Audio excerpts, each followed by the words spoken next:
Puji nama Tuhan, saya ucapkan selamat siang. Kita akan memulai ibadah online kita pada siang hari ini. Kita akan siapkan hati kita untuk kita datang kepada Tuhan. Apapun yang menjadi persoalan hidup saudara, kita percaya bahwa Tuhan ada bersama dengan kita. Bukalah hati saudara, karena saat ini Roh Kudus akan menjamah dan melawat saudara secara pribadi dan lepas pribadi. Puji nama Tuhan, kita akan mengangkat satu pujian alam semesta.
Haleluya, haleluya Tuhan.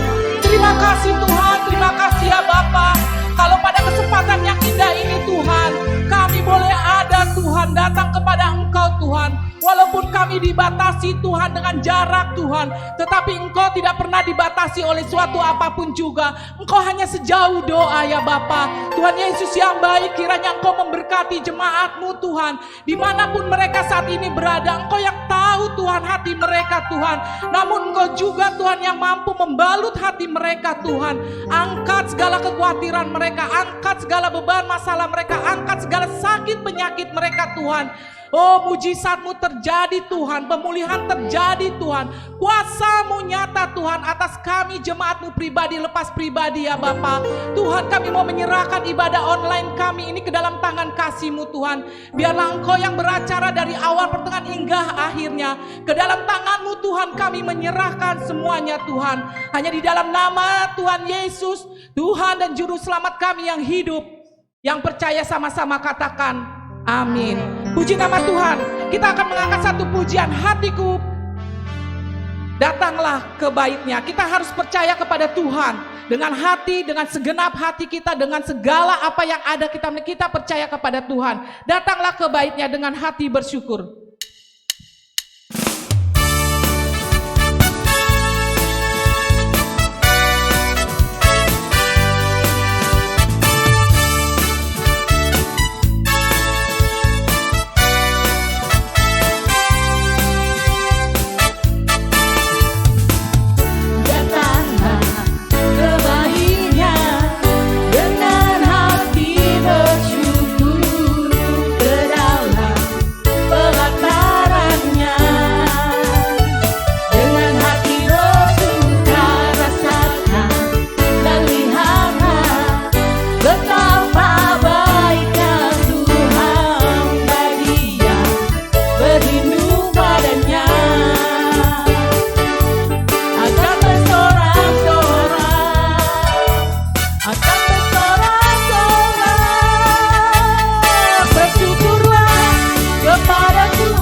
Haleluya. Tuhan, kami percaya Tuhan, bahwa saat kami tidak ada jalan Tuhan, Engkau akan membuka jalan Tuhan. Pada saat Tuhan situasi-situasi yang tidak memungkinkan terjadi, tetapi kami tahu di situ ada satu mujizat yang Engkau siapkan Tuhan bagi kami setiap anak-Mu yang percaya. Haleluya Tuhan, karena hati kami selalu percaya Tuhan, percaya sepenuhnya kepada Engkau sebagai Allah sumber pengharapan dan kekuatan kami ya Bapa. Hatiku percaya.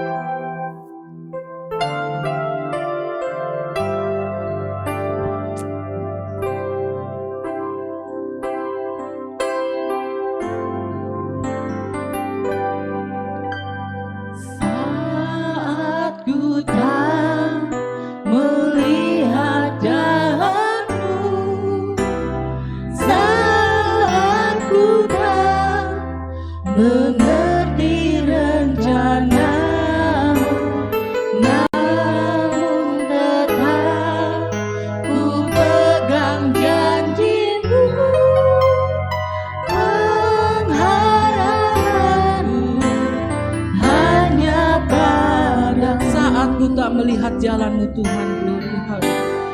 Saat ku tak melihat jalan,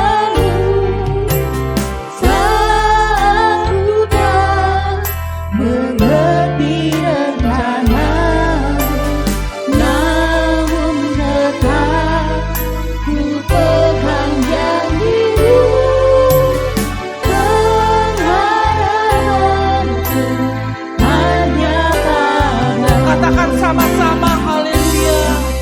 ku percaya, Hatiku percaya, hatiku percaya,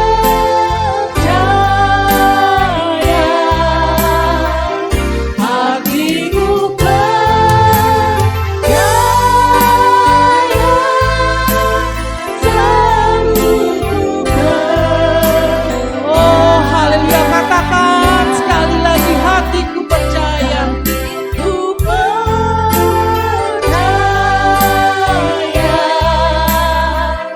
hatiku percaya, hatiku percaya,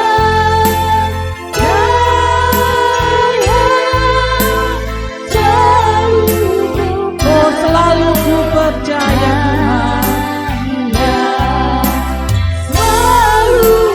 Tuhan.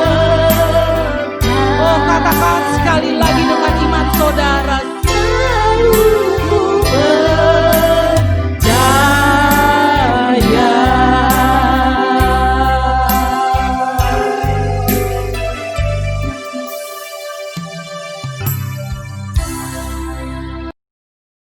Mari kita berdoa untuk menyambut firman Tuhan. Bapa kami di surga, kami sangat bersyukur buat kasih dan kebaikan Tuhan. Terima kasih Roh Kudus, Engkau telah hadir untuk melawat kami. Kami percaya bahwa Engkau adalah sebuah pribadi yang selalu ada untuk menghibur, menolong, dan menyertai kami sepanjang masa. Namun ajar kami untuk tidak melukai atau mengecewakan peranan Roh Kudus dalam kehidupan kami. Berbicaralah melalui firman-Mu bagi kami, sebab kami sangat membutuhkan firman itu sebagai pelita dan terang dalam kehidupan kami. Di dalam nama Bapa, Anak, dan Roh Kudus, dalam nama Tuhan Yesus Kristus, kami berdoa dan kami sambut firman-Mu, terlebih kami cakap untuk melakukannya. Haleluya, bersama-sama kita katakan, amin. Puji Tuhan, Bapak Ibu yang diberkati Tuhan, marilah kita akan mendengarkan firman Tuhan dengan tema, jangan mendustai Roh Kudus. Jangan mengecewakan Roh Kudus, jangan mendukakan Roh Kudus, atau jangan engkau menghujat Roh Kudus. Firman Tuhan di dalam Efesus pasal 4 ayatnya yang ke-30, saudara-saudaraku yang kekasih, kita akan baca firman Tuhan di dalam Efesus pasal 4 ayatnya yang ke-30. Demikian firman Tuhan, dan janganlah kamu mendukakan Roh Kudus Allah yang telah memateraikan kamu menjelang hari penyelamatan.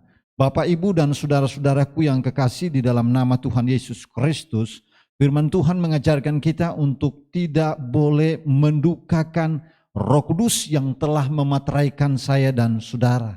Kalau kita bicara dimateraikan, artinya bahwa kita sah, kita resmi di hadapan Tuhan, dan materai itu tidak boleh terlepas. Apabila materai itu dilepaskan, maka surat atau dokumen itu tidak pernah ada artinya. Demikian juga dengan kehidupan saya dan saudara, kalau materai Roh Kudus itu hilang daripada kita, maka kehidupan kita tidak layak di hadapan Tuhan. Saudara-saudaraku yang kekasih, istilah mendukakan atau memadamkan Roh Kudus itu sama dengan menghina atau mempermalukan Roh Kudus. Menghujat Roh Kudus itu sama dengan menantang Roh Kudus. Dalam teks Yunani dipakai kata blasphemio yang artinya menghujat Roh Kudus, seperti menyerang nama baik atau reputasi seseorang. Itu dipakai kata blasphemia. Blasphemia adalah seperti menyerang nama baik seseorang. Jadi apabila kita mendustai Roh Kudus, itu sama dengan kita menyerang peranan Roh Kudus, reputasi kebaikan Roh Kudus dalam kehidupan kita. Satu kata lagi yang dipakai, vilification, itu artinya menganggap harga atau meremehkan sesuatu. Tidak menganggap sesuatu itu berharga, sebaliknya kita meremehkan sesuatu itu dalam kehidupan kita. Jadi kita tidak menghargai peranan Roh Kudus atau kita meremehkan Roh Kudus dalam kehidupan orang percaya. Dan orang yang meremehkan Roh Kudus akan mengalami masalah dalam kehidupannya. Bapak, Ibu, saudara-saudara yang diberkati oleh Tuhan, ada seorang tokoh gereja yang cukup terkenal bernama D.L. Moody. Dia berkata, saya hidup cukup lama untuk mengetahui bahwa bila saya tidak mempunyai kuasa Roh Kudus untuk menolong saya bekerja baginya, lebih baik saya mati daripada menjalani hidup seperti itu. Artinya dia berkata bahwa dia tidak bisa hidup tanpa Roh Kudus. Memang saudara-saudara yang diberkati oleh Tuhan, tanpa Roh Kudus sesungguhnya itu sama dengan kita sudah mati meskipun kita masih hidup. Saudara-saudaraku yang kekasih di dalam Tuhan Yesus Kristus, jangan mempermainkan Roh Kudus dalam kehidupan orang percaya. Itu sangat berbahaya dan bisa mendatangkan maut dan kematian. Itu berarti bahwa kita jangan mempermainkan atau melepaskan tanggung jawab dalam pelayanan kepada Tuhan di gereja.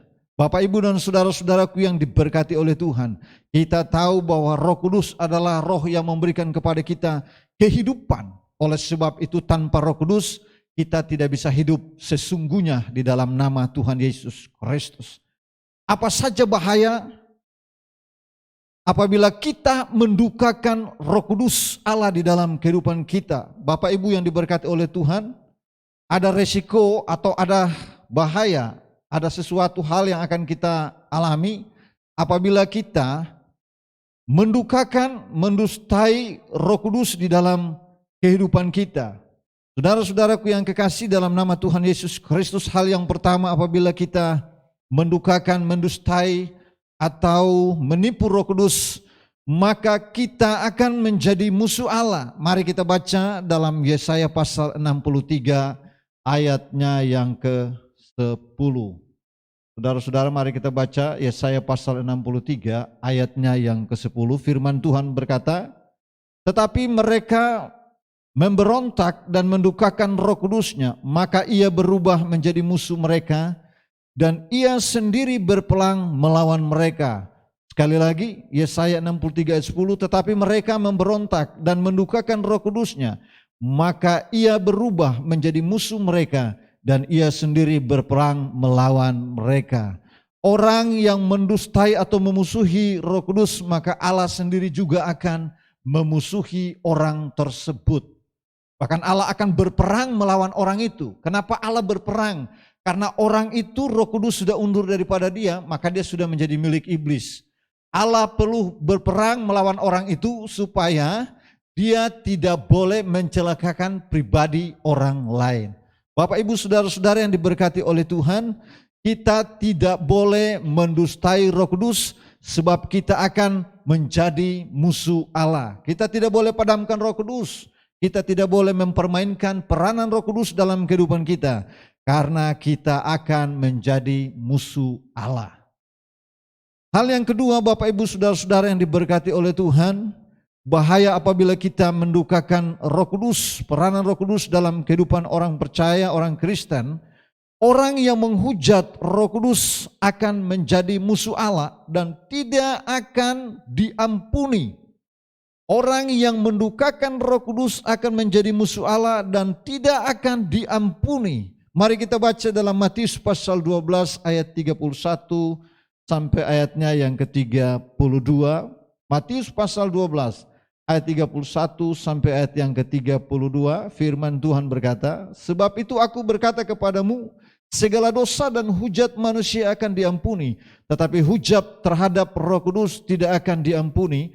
Apabila seorang mengucapkan sesuatu menentang anak manusia, ia akan diampuni. Tetapi jika ia menentang Roh Kudus, ia tidak akan diampuni di dunia ini dan tidak akan juga di dunia yang akan datang. Bapak, Ibu, saudara-saudaraku yang kekasih di dalam nama Tuhan Yesus Kristus, orang yang menghujat Roh Kudus akan menjadi musuh Allah dan tidak akan diampuni, baik di bumi maupun di surga. Resikonya sangat berbahaya sekali apabila kita menghujat, kita menipu, kita memadamkan peranan Roh Kudus dalam gereja Tuhan, dalam kehidupan orang percaya. Kita akan tidak diampuni oleh Tuhan di bumi ini dan di surga. Saudara-saudaraku yang kekasih, firman Tuhan juga berkata dalam Markus pasal 3 ayat yang ke-29. Kita akan baca Markus pasal 3 ayat yang ke-29. Firman Tuhan berkata, tetapi apabila seorang menghujat Roh Kudus, ia tidak dapat ampun selama-lamanya, melainkan bersalah karena berbuat dosa kekal. Saudara-saudaraku yang kekasih di dalam nama Tuhan Yesus Kristus, orang yang menghujat Roh Kudus tidak akan diampuni oleh Tuhan, karena dia telah berbuat dosa kekal. Saudara-saudaraku yang kekasih, oleh sebab itu marilah kita jaga kehidupan dan peranan Roh Kudus dalam kehidupan kita, setiap anak-anak Tuhan. Tanpa Roh Kudus kita tidak bisa hidup. Tanpa Roh Kudus kita tidak bisa berbuat apa-apa. Sebaliknya dengan kuasa Roh Kudus kita dapat bertahan, kita akan diurapi, kita akan menerima kuasa, dan kita akan menjadi saksi Tuhan sampai ke ujung bumi. Puji Tuhan, saudara-saudaraku yang diberkati oleh Tuhan.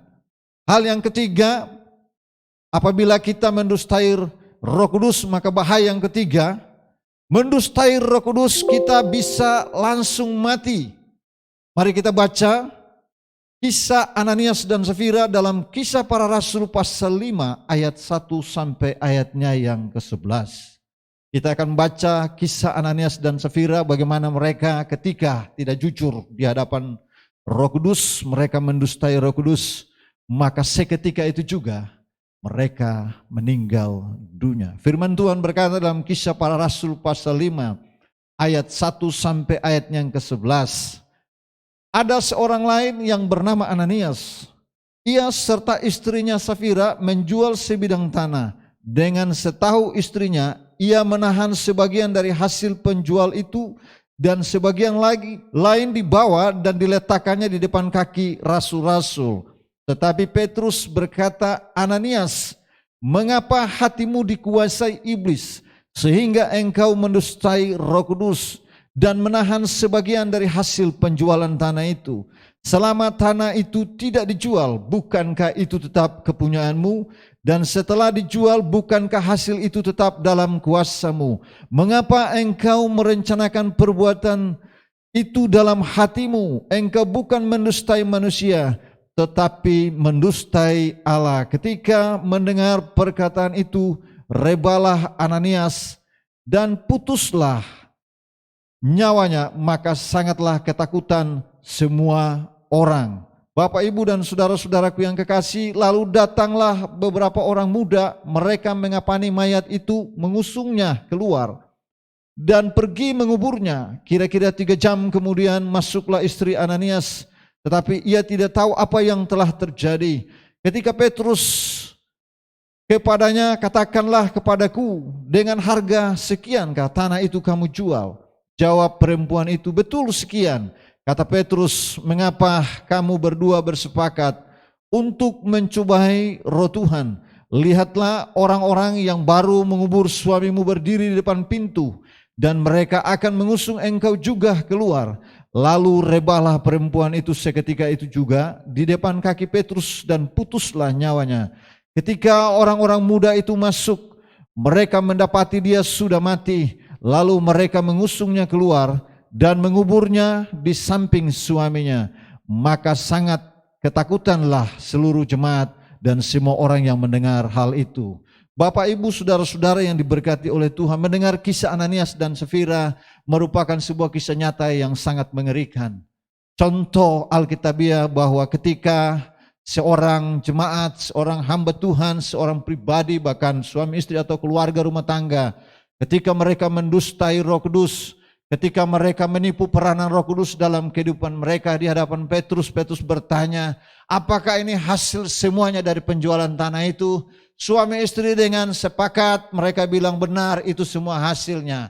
Maka seketika itu juga rebah dan matilah suami dan istri. Hal ini membuktikan kepada kita, saudara-saudara, bahwa jangan pernah kita mendustai, mendukakan, menipu Roh Kudus dan mempermainkan peranan Roh Kudus dalam kehidupan saya dan saudara. Sebab Allah tidak mau dipermainkan. Allah tidak main-main di dalam kehidupan ini. Saudara-saudaraku yang kekasih di dalam nama Tuhan Yesus Kristus, contoh ini membuktikan dan mengingatkan kepada saya dan saudara, memberikan warning saat ini bahwa ketika kita dalam hidup pengeringan dengan Tuhan, maka jangan pernah kita bermain-main dengan tugas dan tanggung jawab yang Tuhan percayakan, Tuhan berikan lewat gerejanya bagi saya dan saudaraku yang kekasih. Saya pernah baca dalam Maliaki 3, orang yang tidak membayar perpuluhan itu kena kutuk. Tapi dalam konteks menipu dan mendustai Roh Kudus, maka bisa langsung meninggal dunia. Saudara mungkin membaca banyak berita, saya pernah membaca dan mendengar beberapa kesaksian orang-orang yang mendustai Roh Kudus, orang-orang yang mengkhianati hamba Tuhan, orang-orang yang menutup tempat-tempat ibadah. Bahkan ada hamba Tuhan pun yang tidak sepaham dengan Alkitab, yang menentang seperti perjamuan kudus, yang menentang bahasa roh. Mereka yang ketika kita ibadah, pujian penyembahan ketika dinaikkan, umat Kristiani sedang beribadah, memuji dan menyembah Tuhan dalam roh dan kebenaran. Namun mereka yang tidak iman, mereka yang tidak sepaham dengan kita, apakah itu tetangga, apakah itu keluarga kita, bahkan hamba Tuhan sekalipun, ketika mereka menentang pekerjaan Roh Kudus, ketika mereka menentang pekerjaan Tuhan, maka ditabrak mobil dan langsung mati di tempat. Saudara-saudaraku yang kekasih, saya sudah mendengar 2 kesaksian, satu ada di Jakarta dan satu ada di luar kota. Ada orang yang menentang pekerjaan Tuhan, ditabrak mobil langsung mati di tempat. Dan sampai hari ini tidak diketahui siapa yang menabrak, saudara-saudaraku yang kekasih. Ini contoh-contoh yang kita lihat dalam kehidupan kita, bahwa ketika kita mendustai Roh Kudus, ketika kita tidak berkomitmen di dalam Tuhan, ketika kita tidak sungguh-sungguh di dalam Tuhan, maka ada konsekuensi yang akan kita alami sebagai seorang hamba Tuhan, sebagai seorang anak Tuhan. Apabila hari ini saudara mendengar firman Tuhan, mungkin saudara akan sedikit kaget karena agak keras. Tapi saudara-saudaraku yang kekasih, kita sudah ada di akhir zaman. Dalam doa dan perenungan saya tadi malam memilih tema khotbah, apa Tuhan, apa yang harus hamba-Mu sampaikan kepada umat-Mu, kepada jemaat-Mu. Dan Tuhan berkata, sampaikanlah bahwa jangan pernah engkau mempermainkan, mendustai, dan mendukakan Roh Kudus Allah dalam kehidupan iman Kristenmu. Saudara-saudara sidang jemaat yang dikasihi oleh Tuhan, akhir-akhir ini kalau engkau tidak setia, apabila engkau tidak sungguh-sungguh dalam tugas dan tanggung jawab ibadah dan pelayananmu kepada Tuhan, maka marilah engkau kembali kepada Tuhan untuk sungguh-sungguh melayani dan memuliakan namanya. Janganlah kita seperti Ananias dan Safira, bahwa ketika mereka mendustai, mereka mendukakan, mereka menipu Roh Kudus, maka seketika itu juga mereka meninggal dunia. Kalau kita masih ada sampai hari ini, berarti ada kasih karunia Tuhan, ada anugerah Tuhan bagi saya dan saudara. Mari saya mengajak Bapak Ibu dan saudara, mari kita respon sungguh-sungguh dengan Roh Kudus. Dia sudah materaikan saya dan saudara, itu berarti bahwa kita tidak boleh bermain-main dengan Roh Kudus. Mari kita akan lebih sungguh-sungguh lagi mengiring Tuhan, melayani Tuhan, karena kedatangan Tuhan sudah sangat semakin dekat. Kiranya renungan firman Tuhan yang singkat ini boleh membuat saya dan saudara semakin menghormati Tuhan, menghargai Tuhan Yesus, dan menghormati pekerjaan peranan Roh Kudus dalam setiap kehidupan kita. Mari kita berdoa untuk firman Tuhan. Bapa kami di surga, kami bersyukur untuk firman Tuhan. Kalau pada hari ini kembali Engkau mengingatkan kami agar kami menjadi hamba Tuhan, kami menjadi anak-anak Tuhan yang cinta Tuhan, yang menghormati Allah, yang mengasihi Yesus, dan yang tidak pernah mengecewakan Roh Kudus. Tuhan, ampuni kami apabila akhir-akhir ini kami jauh dari Engkau, kami melalaikan tugas dan tanggung jawab kami sebagai hamba Tuhan, sebagai pelayan, sebagai pengerja, bahkan sebagai sidang jemaat. Biarlah kami semakin dekat kepadamu ya Tuhan. Apa yang telah Engkau taruh dalam kehidupan kami, biar kami jaga itu sampai pada akhirnya Engkau datang kali yang kedua, Engkau mendapati kami setia, dan Engkau menjemput kami, membawa kami masuk dalam kerajaan sorga yang mulia. Bapa, ampunilah kami Tuhan, kami lalai dalam menjalankan setiap tugas dan tanggung jawab pelayanan yang Kau percayakan bagi kami.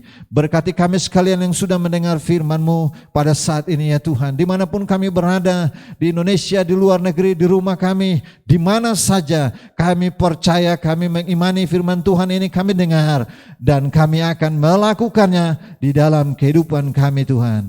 Di dalam nama Bapa, Anak, dan Roh Kudus, di dalam nama Tuhan Yesus Kristus, kami berdoa dan mengucap syukur untuk kebenaran firman-Mu hari ini. Haleluya, bersama-sama kita katakan amin.